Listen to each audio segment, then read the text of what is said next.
We all saw the headline, right? The $250 million number. Oh, yeah. The one tied to that infamous feeding our future scandal in Minnesota. It was everywhere. Exactly. Money that was supposed to go to hungry kids, and instead it's buying luxury homes, fast cars, jewelry.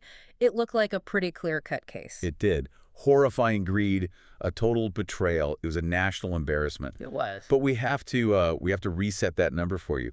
That $250 million, as horrifying as it is, was really only the single most visible surface peak of the mountain. Just the tip of the iceberg. Precisely. What federal investigators have now confirmed is that they're dealing with a coordinated financial tidal wave, a systemic billion-dollar ecosystem of integrated schemes. $1 billion. $1 billion. And it's been strategically bleeding the American taxpayer dry for years. This isn't just a local corruption problem. This is, industrial-scale, sophisticated financial warfare against our own programs. $1 billion. Just try to wrap your head around that scale for a second. While millions of Americans were struggling during the pandemic, worrying about how to put food on their own tables, these criminal networks were setting up fake daycare centers, inventing children, and submitting these complex, detailed bills to the government for services that never, ever happened. They weren't just exploiting the programs? No, they were dismantling them for profit. It's so calculated. It's a catastrophic betrayal. And okay, here's the crucial pivot. This is the insight that really elevates this whole discussion from just a massive financial crime to an immediate threat to your safety. Okay. For days, the whole focus was just on the theft. But then federal agencies, including these specialized financial intelligence units, they started tracking where the stolen money went, not just here, but across borders. And they discovered a highly disturbing money trail, one that connected the Twin Cities to international risk. Wait, you mean like overseas transfers? I'm assuming to, standard tax havens, that kind of thing. Not just tax havens. See, the funds weren't just vanishing into some random offshore accounts in the Caymans. Right. They were clustering. They were clustering in specific high-risk regions, areas known to be volatile, often controlled, or, heavily influenced by extremist groups, organizations overtly hostile to the United States. No way. So that confirms it. The days of calling the Minnesota fraud just theft, they're over.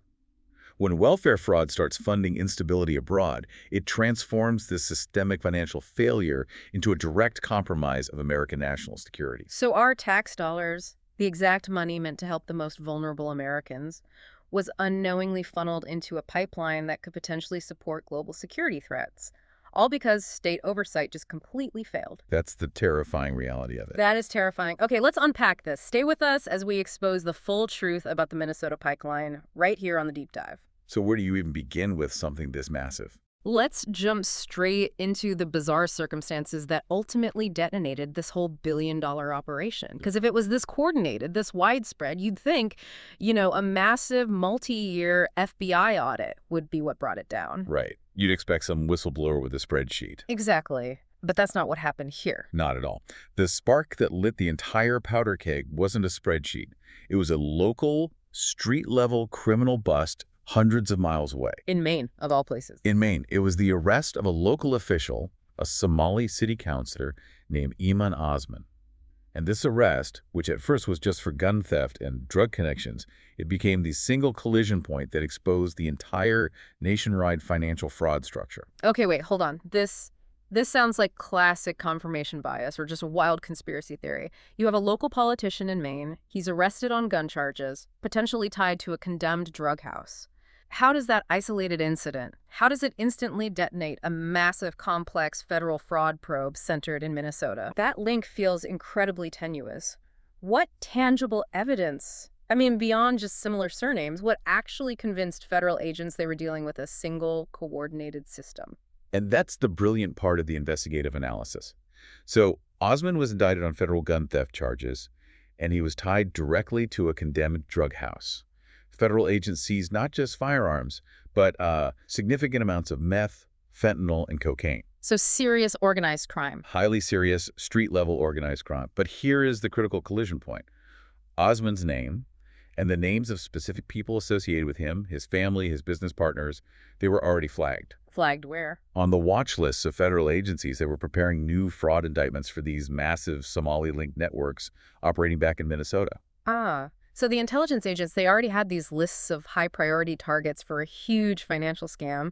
And then suddenly, one of those names just pops up in a completely different criminal context, drugs and guns in another state. Exactly. It provided the physical linkage they needed. They realized they weren't dealing with two separate criminal problems: a vast fraud ring in Minnesota and a drug and gun network in Maine.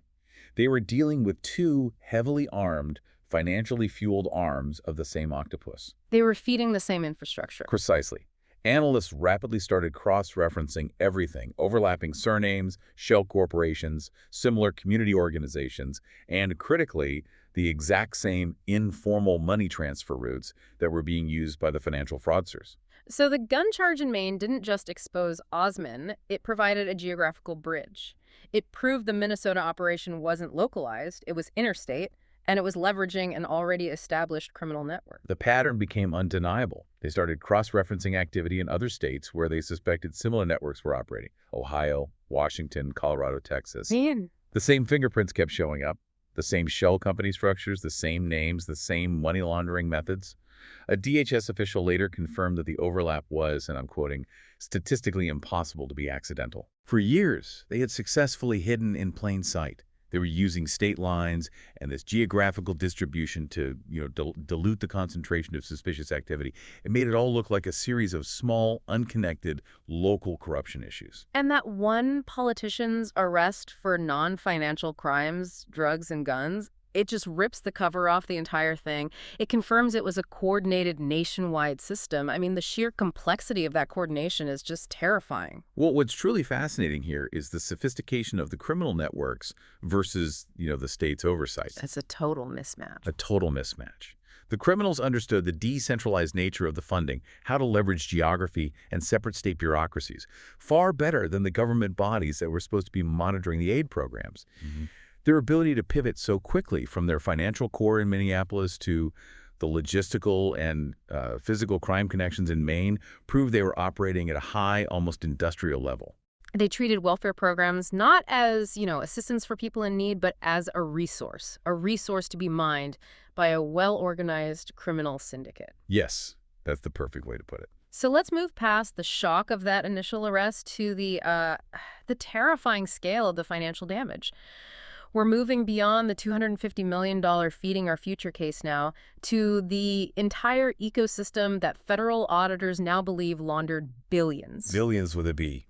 To really get this, we need to dive into the technical details. Yeah. I mean, how exactly did they exploit the system across so many different verticals all at the same time? The key to that billion-dollar scale is the diversity of the schemes.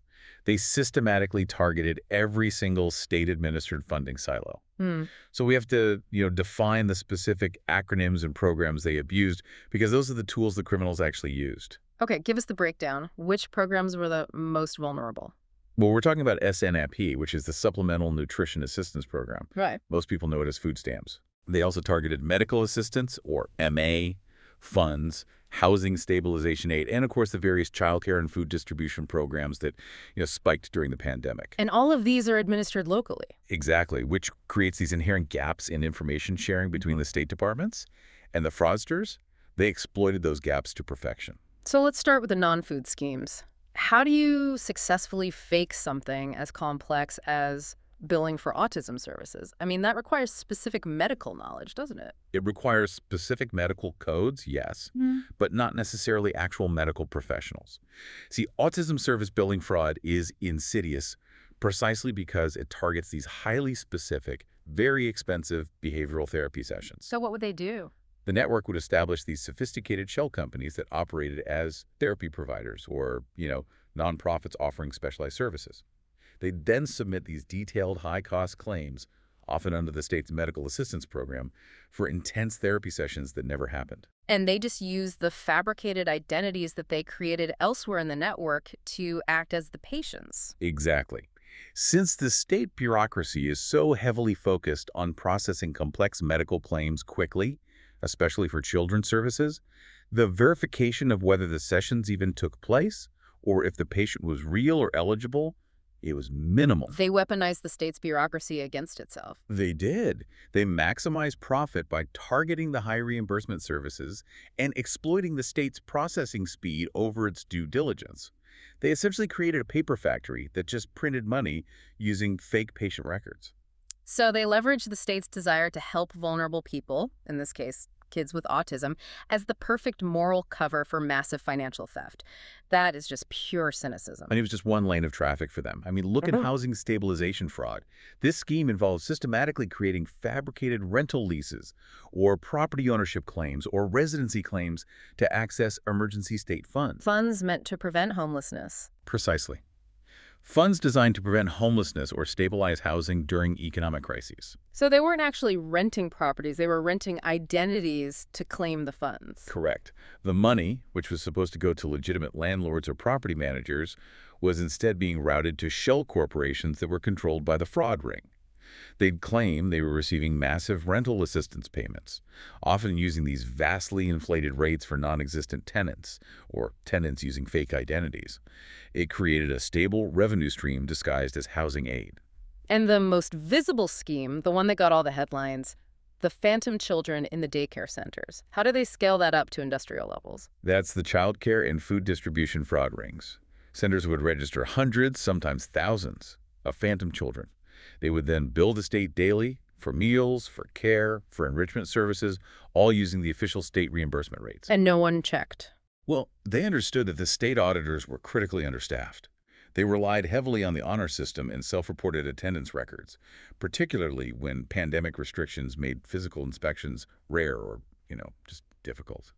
If a center claimed to feed 1,000 kids a day, the state had no reliable real-time way to verify that count. So the system was basically designed on a foundation of trust. Inherent trust, yeah. And these criminal enterprises immediately and completely violated that trust across multiple departments. Now, we have to talk about how they move the cash. You mentioned shell nonprofits and these clan-based informal economies.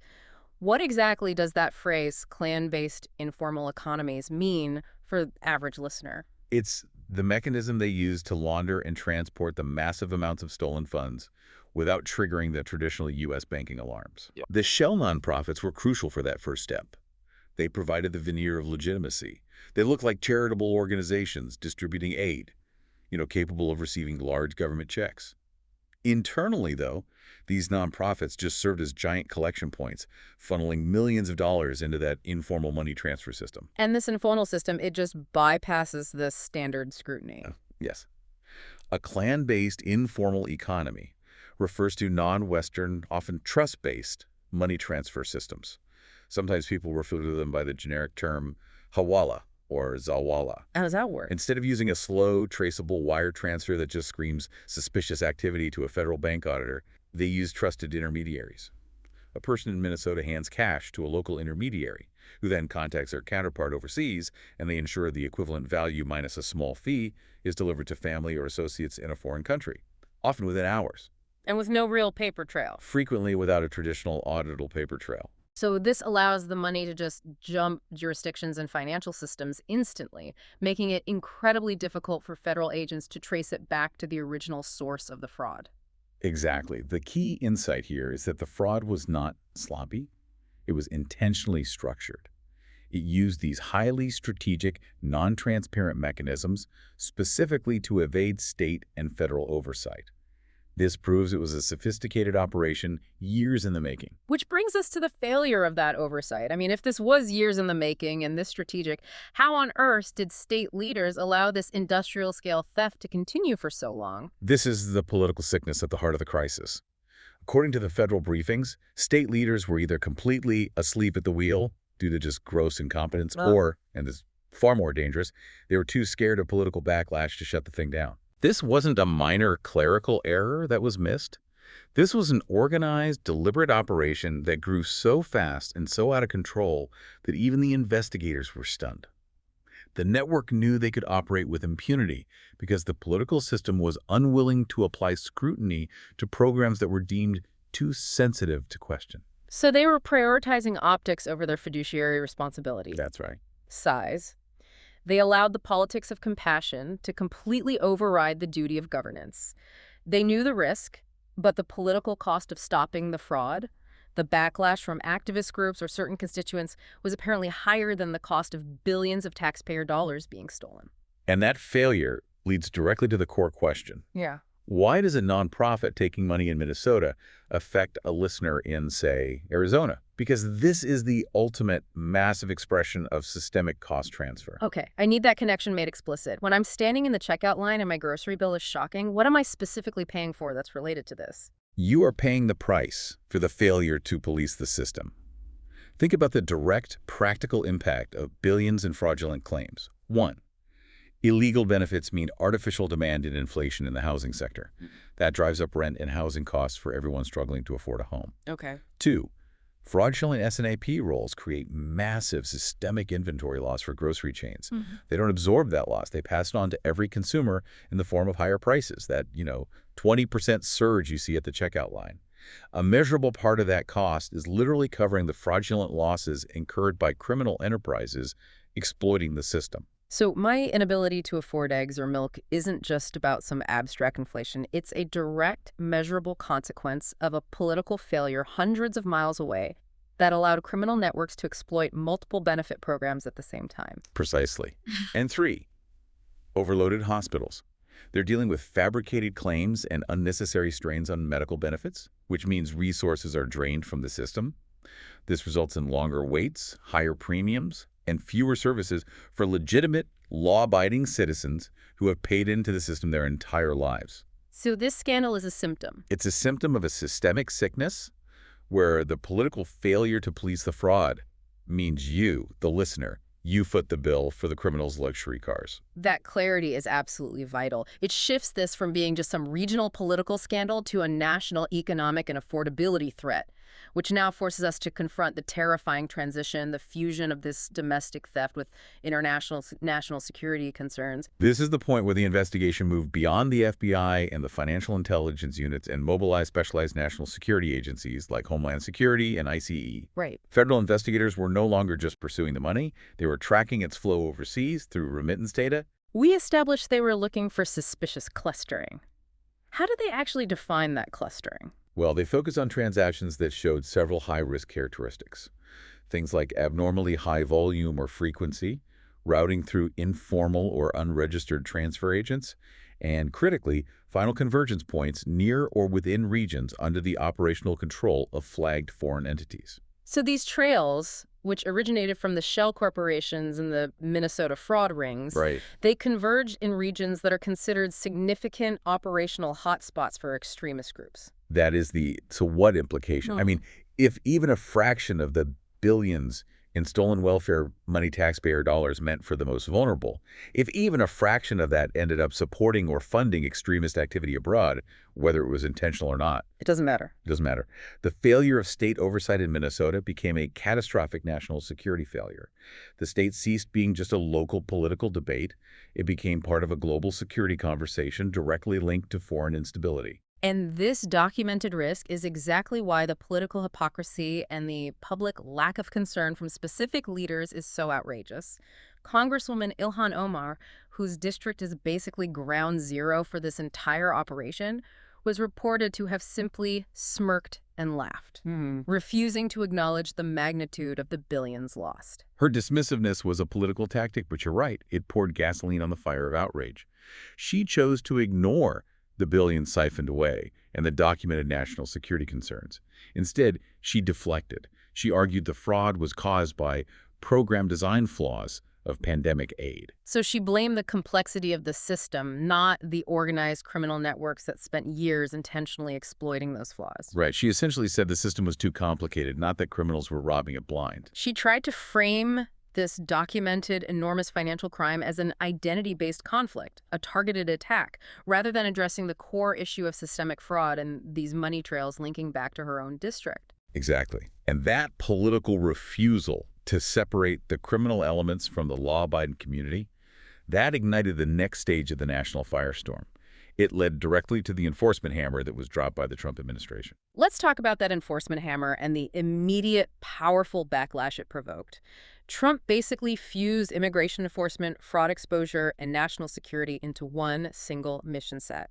It changed the game completely. The response was surgical, not symbolic. President Trump authorized a major ICE surge, a full-scale, boots-on-the-ground operation across Minnesota, and this was targeted specifically at individuals who were flagged by the financial intelligence units. So the people tied directly to the fraud network. The ones tied to the fraud network Yeah. involved in fraudulent visas, sham marriages, sham childcare networks, and proven money laundering. So this wasn't a random sweep of communities. This was highly targeted. It was based on cross-referenced financial transfers, overlapping shell corporation ownership, and documented identities that were compiled by federal agencies ever since that initial arrest in Maine. The precision of that sweep must have terrified the political establishment. It confirmed the government knew exactly where to look and who to question. And this targeted operation was immediately followed by a significant policy reversal. The termination of TPS, or Temporary Protected Status, for Somali nationals, citing the widespread exploitation of the program. Okay, we need to define TPS thoroughly.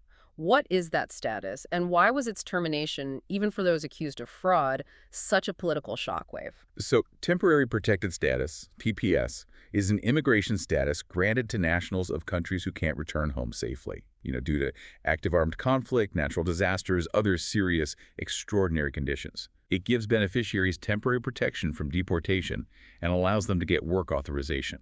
And law enforcement's argument was? Law enforcement argued that federal investigators had uncovered widespread, systematic exploitation of this protection. Specifically, how is it exploited within the fraud network? We're talking about duplicated identities, fraudulent asylum claims that enabled access to benefits, and individuals allegedly using their TPS protected status while simultaneously running these vast domestic fraud schemes and funneling stolen money abroad. So the government argued that the TPS shield itself was being used to facilitate organized crime. It was giving criminal elements legal cover to stay in the country while operating their schemes. That's right. So the legal logic of the Trump administration wasn't framed as, broad anti-immigration policy. It was framed as necessary policy termination to eliminate a legal loophole that was actively enabling the largest welfare fraud in U.S. history. The administration argued that the shield itself had become an enabling factor for the criminals. Exactly. And the termination instantly changed the legal landscape. Thousands who relied on those protections now faced new scrutiny, new background checks, and in some cases, immediate deportation proceedings, because their protected status was now inextricably linked to a network under federal investigation. And the activist groups, of course, they framed it entirely as Trump criminalizing immigrants. They completely ignored the fact that prosecutors were unraveling the systematic theft of billions of dollars. Well, the chaos that ensued, the protests and the intense media backlash, it was strategic. Yeah. It served to deflect attention away from the core issue of the documented fraud, the systemic failure, and the national security implications of those money trails. And the enforcement actions kept coming, which brings us to the visa collapse bombshell. South Dakota Governor Kristi Noem dropped a truly staggering figure. She claimed that 50% of all Minnesota visa applications showed signs of fraud. 50%. 1 out of every 2. 1 out of every 2. That figure, it initially sounds impossible, and yet federal agencies began to confirm widespread systemic patterns that supported that high volume of fraud. This wasn't a mistake. It was a deliberate, industrialized pipeline, a conveyor belt of fraudulent entries designed to maximize access to U.S. benefits and citizenship. What kind of fraud are we talking about here? We're talking about sham marriages used to obtain legal status, manufactured identities used to access SNAP and medical assistance, and applicants claiming kinship to people who were not only unrelated, but sometimes not even in the same hemisphere. So every fraudulent visa created another fully documented access point into those government programs. Yes. Programs that were supposed to be for struggling American families, not organized criminal enterprises. And this is where we deliver the critical long-term consequence for you, the listener. If federal agencies have confirmed that half of a regional application pipeline is compromised, you must expect drastic long-term overhauls to visa and asylum processing nationwide. So it affects everyone. Everyone, every legitimate applicant, every hardworking individual trying to immigrate lawfully will now face intense new scrutiny, massive delays, and far higher hurdles, all because of the failure to police the system earlier. The criminal exploitation hurts not only the American taxpayer, but also the legitimate immigrant who is waiting patiently in line. The fallout is long-term and systemic. It's created a regulatory crisis that's going to affect millions. Now let's talk about the resistance within Minneapolis itself. the constitutional firestorm that erupted locally against federal authority. This is one of the most alarming manifestations of that sanctuary city ideology. The Minneapolis police chief stepped forward and did something unprecedented. He instructed residents that if they saw federal agents, DHS or ICE, performing lawful enforcement under federal warrants, they should call 911. Provocation. He suggested local police officers might intervene against federal agents? I mean, that's not community support. That's the city government actively trying to undermine federal law enforcement and obstruct an active investigation that's linked to national security. It signals a growing, dangerous rebellion inside these sanctuary cities. Local officials, prioritizing a specific political narrative over their legal obligations, are willing to instruct local law enforcement to obstruct active federal investigations. That statement didn't cool down the crisis. It deliberately escalated it. It raised critical legal, jurisdictional, and safety concerns. I mean, what happens when local police and federal agents, both fully armed and acting under different mandates, collide over the same suspect in the same neighborhood? That situation creates chaos and potential danger for everyone involved. The conflict over jurisdiction and priority enforcement objectives becomes a constitutional showdown. It forces Americans to confront how far a local government is willing to go to shield individuals who are implicated in massive fraud schemes, even when the financial trails lead directly to concerns about international security. It gives high-value targets political cover and time to flee or destroy evidence. Exactly. And if we look at why the local political class might be so frantic to obstruct these investigations, we reach the final damning piece of evidence, the corruption trail sitting right there in the campaign finance reports. This is the part that proves the corruption wasn't just hidden in shell nonprofits. It was integrated into the highest political levels in Minnesota. Federal filings revealed that multiple Democratic lawmakers in Minnesota took tens of thousands of dollars in campaign donations. And those donations came directly from key individuals who are now charged in the Feeding Our Future fraud ring.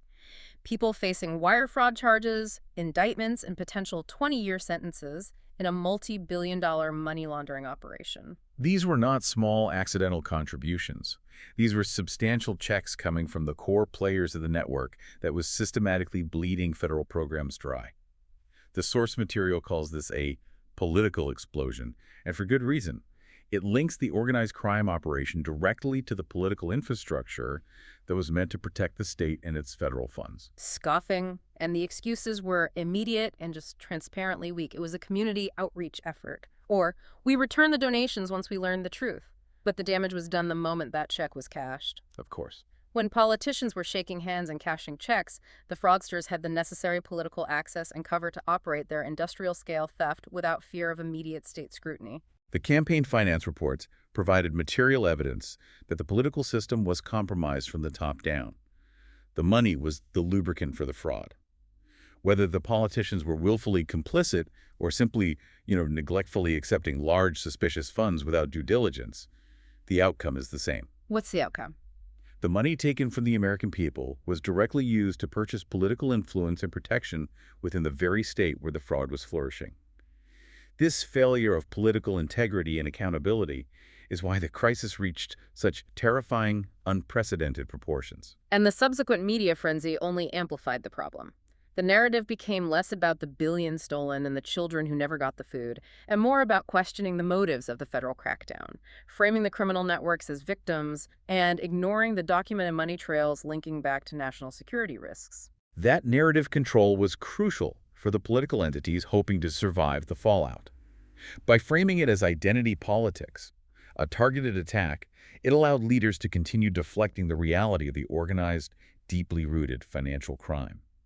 But the facts revealed by the coordinated federal surge, the armored vehicles rolling into the Twin Cities, the precision of the warrants, the tracking of the money from Maine to Minnesota and then overseas, it confirmed this was the largest welfare fraud enterprise in U.S. history. A national web.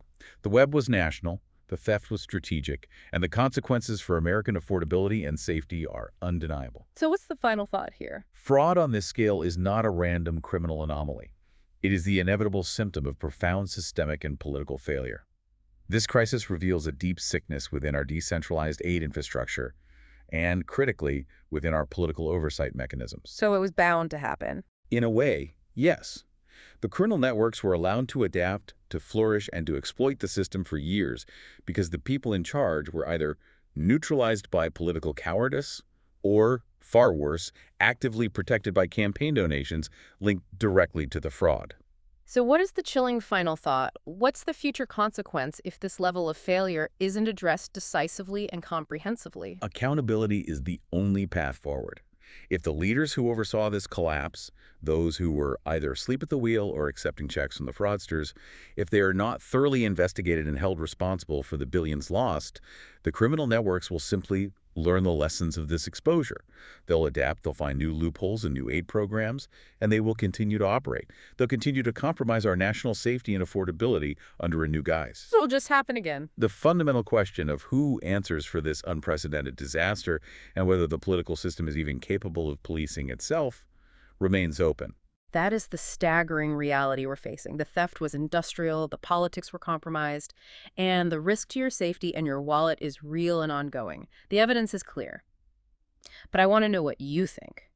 Who should answer for the billions lost? Should the leaders who allowed the systemic failure to happen face investigation and removal from office?